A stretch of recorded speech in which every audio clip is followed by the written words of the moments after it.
melodic heavy metal.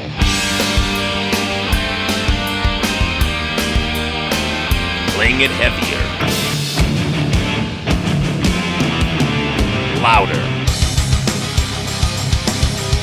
Raunchier.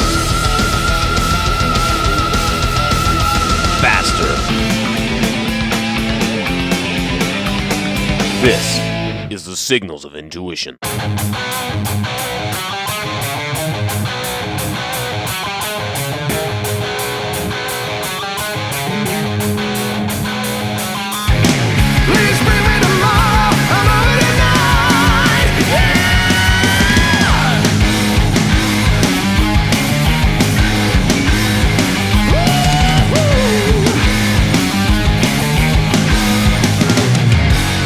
That was Inglorious right there with Breakaway from their new self-titled record. You were listening to the Signals of Intuition, your home for melodic hard rock and heavy metal. And tonight on the show, we have the singer of that band, Inglorious. You might know him a bit better from Trans-Siberian Orchestra. He did several tours with the band, as well as the Scorpions' Uli Jon Roth. And he appeared on The Voice and Superstar over in England as well. So let's get Mr. Nathan James on the line right now. Hello. Hi, Nathan. This is Brandon calling from the Signals of Intuition. How you doing? Pretty good, thank you. Sorry, we're just in the middle of demoing vocals for our second album. Oh, no worries. Cool. Okay, so I'd like to sort of start at the beginning of you as a musician and then sort of work our way up to the new Inglorious record. So first things first, where did you grow up and how did you get into music? I grew up in a village in Berkshire, England, called Sonning-on-Thames. It's a very small village. Jimmy Page lives here. It's pretty cool. Yeah, it's a very small, tiny little village about 36 miles west of London. I kind of got into music originally through choir and classical music. I was a chorister and as a boy, and then when my voice broke, I realised that I wasn't going to do that anymore. And I became... I actually had a higher voice after my voice broke than before, which is a bit weird. So it seemed like singing rock and roll was the only thing to do, really. And now, so choir aside, sort of how did you, I know you're a guitar player, how did you get into guitar playing? Like, did you take formal lessons, or did you just have friends who got I'm not a guitar player. Oh, not at all? No, not at all. I played piano. I have a baby grand piano at my house, which I play, but that's why I have two guitars. Oh, I thought you sang with Uli at Vaken, didn't you? No, not at Vaken. I sang on his album, and I sang in Japan with him on the DVD, which is actually being released this year. But no, the guy you're talking about is a German called Nicholas, who he's got an alright voice, but he's not me. Oh, okay, fair enough. I thought that was you in the video, so I was a bit confused because he sounds quite a bit like you, like on the Revisited album. Yeah, I apologize for that. He does a couple of songs on the Revisited album. Oh, does he really? Oh, okay. Okay. Yeah, I did about 10 or 11, I think, and then Uli's wife did one, and he did a couple, and yeah, I performed at Vaken with TSO last year. That's when I performed at Vaken. Oh my goodness! Oh, that's so funny. Okay, so back to sort of you as a musician growing up. What bands influenced you from an early age? Bands with great singers, basically. So that's the thing that attracted me the most, was the fact that singing rock was the hardest kind of genre to sing. I suppose when I heard Purple when I was like 10 and 11, I thought, goodness, that is really tricky. So yeah, any of those bands, Purple, Zeppelin, Coverdale's God. I also love Paul Rodgers. I love people with big soulful voices, you know. Right. Now, take me through the journey of you starting to get into music and that kind of thing, and eventually landing spots on The Voice and Superstar. I don't know, I kind of just worked from when I was 16. I gigged everywhere. I played pubs and clubs and all sorts of stuff, which is, I think, pretty much how David Coverdale started. Playing clubs in the north of England and singing for all loads of different people in smoky rooms full of old people, learning my craft, and then eventually I started touring in some theatre shows and a couple of rock shows over here in the UK, and played all the Harley Davidson festivals with that. Just, I've been busy since I was 16. I've never had a proper job as such. I've always been lucky enough to sing for a living. So yeah, and then after the TV stuff, I got really, really lucky and landed TSO. Okay, so let's kind of talk about that whole thing now. What did you go on first? Was it The Voice or was it Superstar? I was on The Voice first, very, very briefly. And when I didn't get through there, for whatever reason, I had a phone call the next day asking if I wanted to appear on this other show, this Andrew Lloyd Webber show. And I said yes, because I don't think that people got to hear enough of me, really, on The Voice. And, yeah, it was the perfect show for me to go. I got to sing Sweet Child of Mine in front of a few million people, so yeah, it was good. Now, how was that whole process? Like, what was it like being on the show, you know, like being backstage, and how did it work week to week? Like, did you get a week to prepare a song, and how did that whole process work? We did all the rehearsals in advance, basically, so instead of it being every week, it was a Monday to Friday. I don't know if America's Got Talent works that way, because over here, Britain's Got Talent works, it's every single night. So we did a Monday to Friday, and then we did a Monday, and the final was on a Wednesday.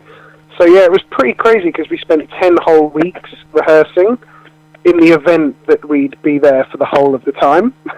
So that was quite weird. 10 weeks in a house with 10 other guys that you're in direct competition with, that you all obviously hate and want to lose and fail.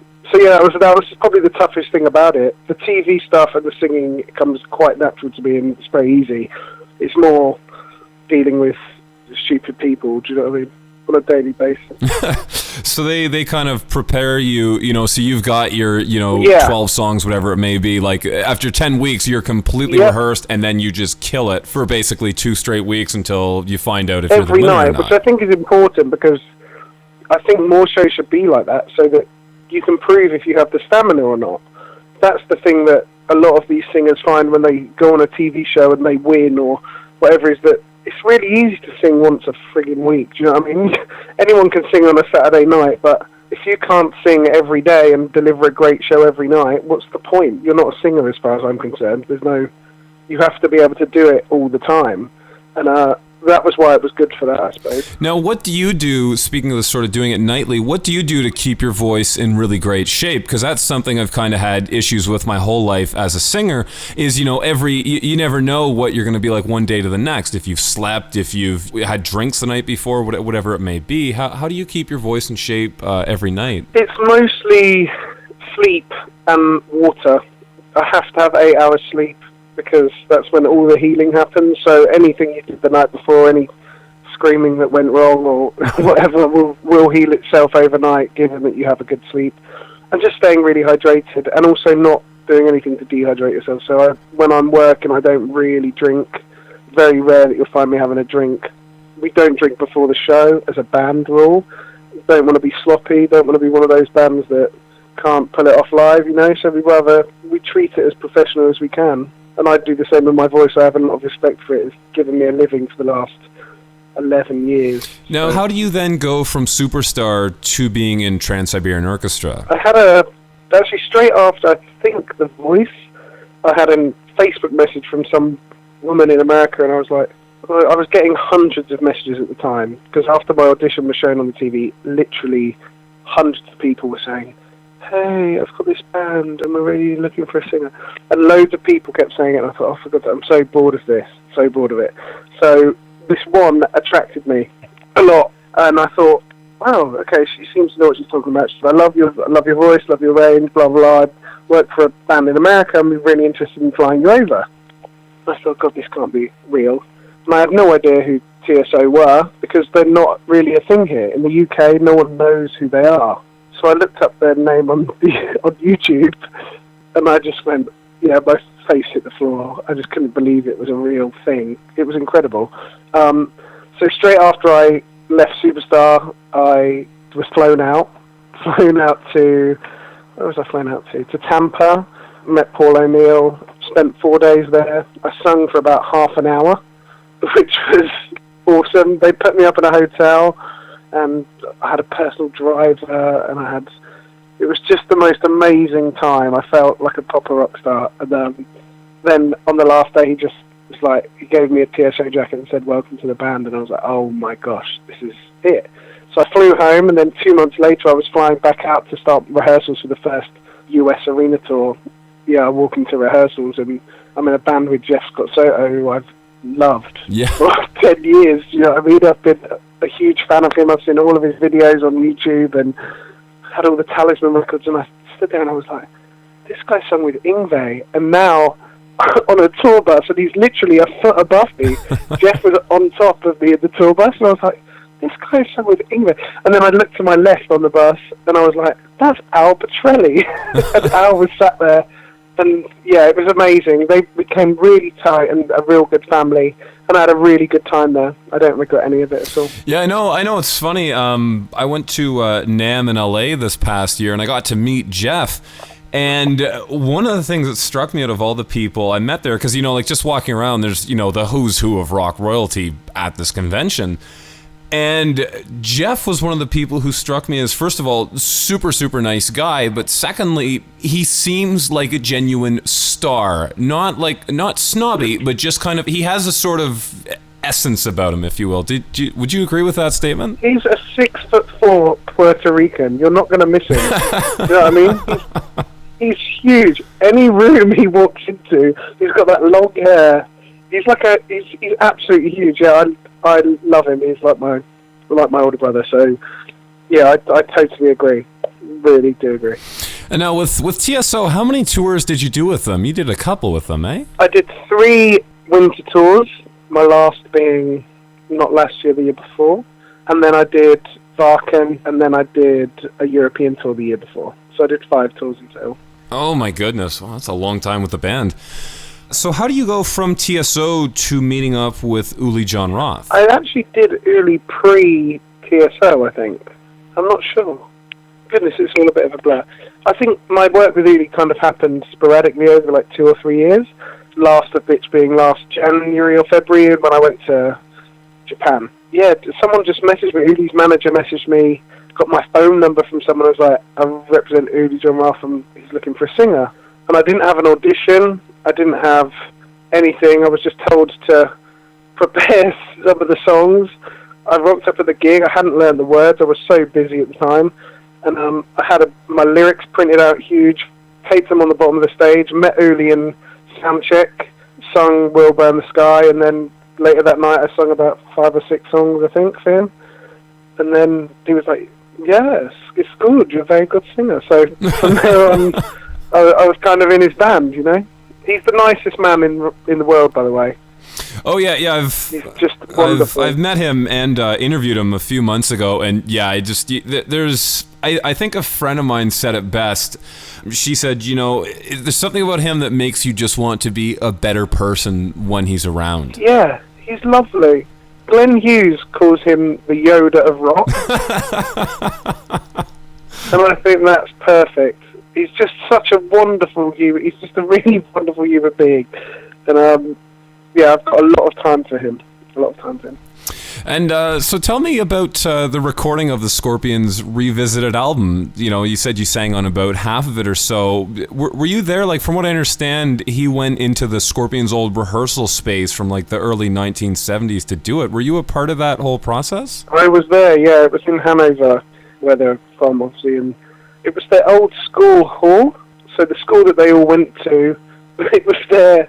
I don't know, where they'd have their like school assemblies and stuff. It was so strange, like a theatre. And Uli's cabs were so insanely loud. I don't know if you've ever seen Uli live, but there's just nothing quite as loud in the whole world as Uli's guitar. It's like an engine. It's like a jet. It's like a jet plane engine when he strikes a chord. And they had to put them like outside of the room, down a staircase, and when you went back into the staircase, it was like deafening. It was like the most amazing sound. So yeah, we did it there, had a really good time, recorded some of the vocals there, and then I think we went to another studio in Hamburg to finish it off. Because he recorded it live, obviously it's never going to be perfect, but I think that's what Uli loves. I think he's all about that, and that's kind of what I learned for him for my own album, for the Inglorious album. We did it in a very similar way. We weren't in a school hall, we were in a proper studio, but there was something quite magical thinking that 40-odd years ago, Uli was stood there as a 20-year-old, do you know what I mean, playing these songs. It was very special. Okay, so Uli and TSO aside, tell me about this new Inglorious record. How did the band kind of come together? What's the band's origin story? I recorded a solo album 3 years ago, so after my first TSO tour, I used all my wages to record a solo album, and it had Gus G, playing a solo on it. Mickey Moody from Whitesnake. Uli was going to play a solo on it, and but just loads of amazing musicians. I had 4 of the best drummers in the world playing on it. And the bass player from Queen, a guy called Neil Fairclough, he plays in Queen now. He played bass. He's amazing. So he actually co-wrote the whole album. And after I finished it, I found management, and they were like, "Oh, we love it. We think it's great. We're going to show it to a friend of ours, a guy called Derek Shulman." I was like, "Okay, cool." Obviously, Googled Derek Shulman. He's the guy that signed Bon Jovi, and he re-signed AC/DC, signed Dream Theater, he signed all these people, and I thought, goodness, he knows what he's talking about. I was petrified of what he was going to say. And then he met us in London. He said, "I like 2 of the songs," and I was like, "No!" He liked 2 songs out of like 10, and I thought, "Oh God, this is awful." He said, "I want you to." He said, "It doesn't sound like you." He said, "I know how you sing. I know what you sing like. I know that David Coverdale's your biggest influence. I know that Glenn Hughes, you love, got all that high vocal. Why aren't you utilising it? Why aren't you singing blues rock?" And I thought, gosh, you're right. That is what I want to sing. That is my love. That is my passion. So I went away and I thought, I need a band. I don't want to be a solo artist. It's not. All the people I respect and admire the most have been fronted awesome bands. So yeah, just set about finding the best musicians in the UK, and it took a while, but I got them, with one from Sweden. Our guitar player Andreas is from Sweden, and then after that it kind of fell together pretty quickly. We got our record deal after our first showcase.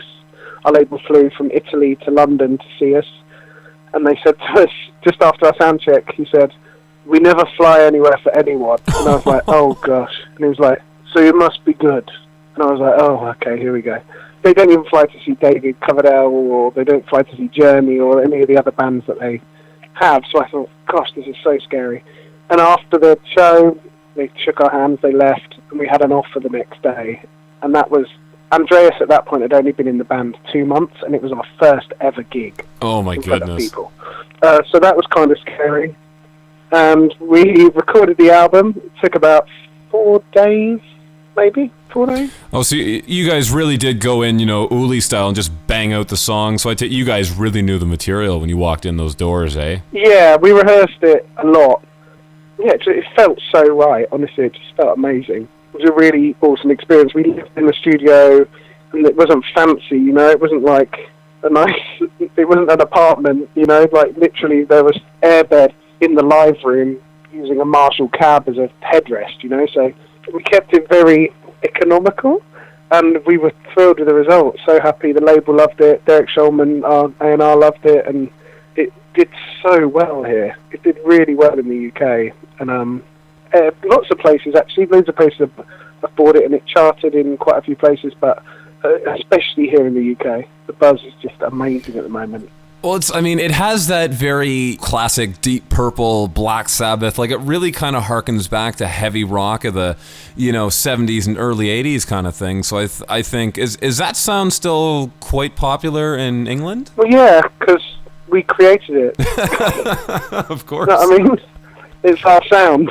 So yeah, I think it is the home of this music. And don't get me wrong, there's some amazing, amazing American bands, but this is what we made: Queen, Black Sabbath, Deep Purple, Led Zeppelin. Do you know what I mean? The list is just endless. So The Who, yeah, and that's what I like singing. More importantly, it's what is natural for us to play. We feel very natural playing these songs. We wrote them pretty quickly. We love it. We absolutely love what we're doing. Who engineered and produced your album? Like, did you guys go and look for, did you have a producer in mind, or did you just kind of go with a local guy? Or we were talking to Chris Kinsey, who produced the Rolling Stones and loads of other bands, and I think we all kind of, he came in to watch us tracking one day, tracking demos, and he just said, "You're doing what I would tell you to do." And I was like, "Oh." And I kind of thought, well, there's no way we're going to pay you all that bloody money if we're already doing it. Yeah, we left it at that, and we produced it ourselves. We just played it like a live album, that's with energy and with purpose, and it's not perfect. Like, there's nothing really perfect about it. My vocals aren't perfect. Yeah, there's a few little bits and pieces that we hear, and make you cringe a little bit now, but it's a real album. That's what we sound like. And the other thing I wanted people to come and see us live and be thrilled that we sound like the album, because if you like the album, you'll love us live. It's the same thing. Do you know what I mean? Oh, for sure. You know, in today's musicianship or today's albums rather, is you're hearing just, you know, perfect versions of, I mean, you know, everything's so quantized and pitch correct and all the rest of it, and then you go hear the band live and it's like, what is this? Versus, for example, like the Uli album or this new one, you know. I mean, like Uli's, you listen to that, and then I went and saw Uli and it's like, this is what I'm hearing. Yeah, it should be that way round, you know what I mean? Like, why recreate something in the studio that you can't pull off live? It doesn't make any sense. And doubling guitars to make it sound huge and make it sound... You're not playing 4 guitars at one time. So why are you giving people the illusion that you can, you know? I don't find it makes any sense. I'd rather it be 5/6 people making as much noise as they can. And yeah, it makes you play better as well, under that pressure and that excitement of this is going to be how it is forever. Do you know what I mean? This is every single take was different. We didn't even use click tracks. So the tempos are changing constantly, you know? You couldn't put a click through half of our stuff because it's just not there. But that's music. Do you know what I mean? That's live, real music. There's nothing... we didn't want it to sound robotic, and we wanted it to feel natural. We wanted to pull it back in places, and yeah, it's real. That's what music's about. That's orchestras are trapped the way they are, you know? Of course, yeah. I mean, I think of, you know, the vast majority of my favorite records were done in that way, you know, like Purple and Sabbath and all those bands. They got in a studio as a band and just hammered it out. It wasn't, you know, take after take after take and, you know, punch in here and, you know, that squeal was slightly off, let's redo that, and oh, this note was a bit... How did it feel? You're hearing... That should be what it is. After every single song, we all looked at each other and went, that felt great. And if it felt great, we moved on. We didn't listen back. We all knew if we were looking at each other and we had a moment, or if we changed something in the, do you know what I mean, in the second verse, or we all kind of went, oh, God, that feels so good, let's leave it. And that's what we did for the whole album. That's why it went down so fast. And don't get me wrong, some things you do capture, some things you don't. So there's a song that's going to be on our second album that we just couldn't nail on for the first album. We didn't have enough time with it. And now the second time, we know it's got to be 3 BPM faster. So we just start it a bit quicker, and we'll be away. Yeah, it's funny how the speed like that can really affect the song. And, you know, you think, you know, if it's going to be faster, it's going to be harder to play. And a lot of times that's not the case. You know, you just add a bit of energy and all of a sudden everything falls into place. It brings it to life, and that's the same for slowing down as well. Do you know what I mean? We've got a couple of really almost Sabbathy riffs on this second album. You've got to have that sludge. You know? If it's one BPM too quick, you won't feel the same way as you did if it was just dragging that little bit, the groove, you know what I mean? I've got probably the best rhythm section under 40 in the world, I'd hazard a guess at saying. They are monstrous. They've been playing with each other for nearly 20 years, and it's just scary how good they are. They were signed to Mick Fleetwood's record label when they were 15 and 17. That's insane. And, wow. Yeah, they are the best. Mick Fleetwood told Phil when he was like 15 years old that he was going to be one of the best drummers on the planet, so yeah. So speaking kind of, you know, different feelings for songs and stuff, like I know the first Inglorious record, you've got quite a bit of variation there. You've got some straight ahead rockers like Breakaway. You've got one of my favorites. You've got more epic tracks that kind of build up, like Bleed to Me. Like, was that kind of a conscious thing? You wanted more of a diverse album versus something that just kind of hits you in the face for 45 minutes? Yeah, I hate albums like that. I hate albums that sound the same. I don't like songs that tell the same story. Everything's kind of different. I also try and write from different perspectives lyrically. So I either write as a character or I write about a character in my life. Very rarely do I write about my personal kind of... I find it to be quite selfish I'm quite egotistical when you're just sat there thinking that everyone in the world wants to know how sad you are. Do you know what I mean? I think it's silly. If every song's like that, it gets very boring.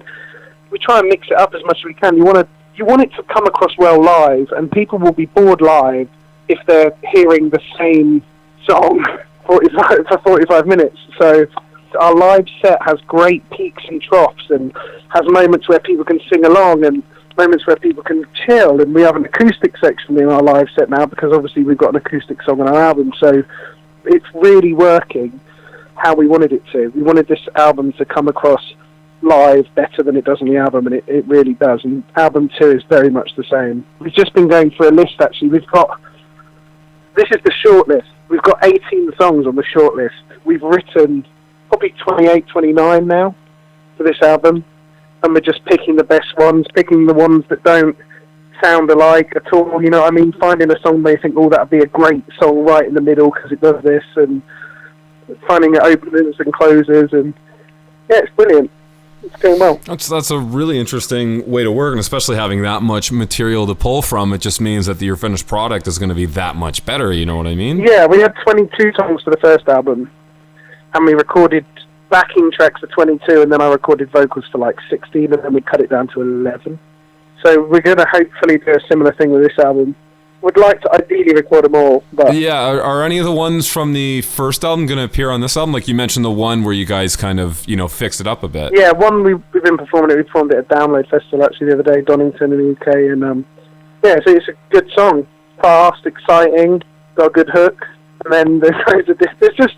Looking at the list now, my brain is hurting, do you know what I mean? There's like so many different songs, and even today, our guitarist Andreas sent a demo over last night, and he sent a demo over today, and throughout the last, 7 hours or so, we've written songs with those demos, so yeah, it comes very, very quick. That's incredible to work that quickly and to write that many songs all at once. Now, when you guys tour, like, are you going out purely as doing only Inglorious material? Are you doing some stuff, say, from Uli or TSO, or covers from Deep Purple, or anything like that? Or we do a couple of covers. We do in our acoustic section. We've been doing this kind of cool thing recently where we've been letting the audience decide which cover they want to hear. So we give them the option of we either do an acoustic version of Burn, which people seem to love.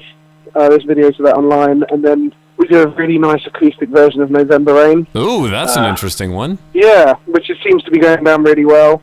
And I'm a huge Guns N' Roses fan, and I'm going to see them in Toronto next week for my birthday, which I'm very excited about. I actually just missed them in Detroit, and I'm kind of regretting not. I wasn't in town to see them. I was actually out of town when they were here, but I'm just kind of going, man, that would have been amazing to see, Slash and Axl, and I've just been hearing the best things about them live right now, so that's great to know that, even at their age, they're coming out and they're just killing it every single night. Oh, yeah.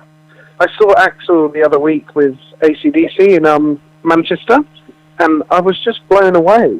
It wasn't like the Axl Rose that I've seen before, He's like a different person. He's really happy, he's really energized and excited. It's like him being in his 20s again. It's very cool. It's interesting too. I saw him about 5 or 6 years ago with the other version of Guns N' Roses, and although it wasn't what I grew up on with those members, I mean, he was still fantastic. Like I've heard things of people going, that's it. People going, his voice isn't quite, and I'm like, his voice sounded pretty good to me. Like he put on a hell of a show.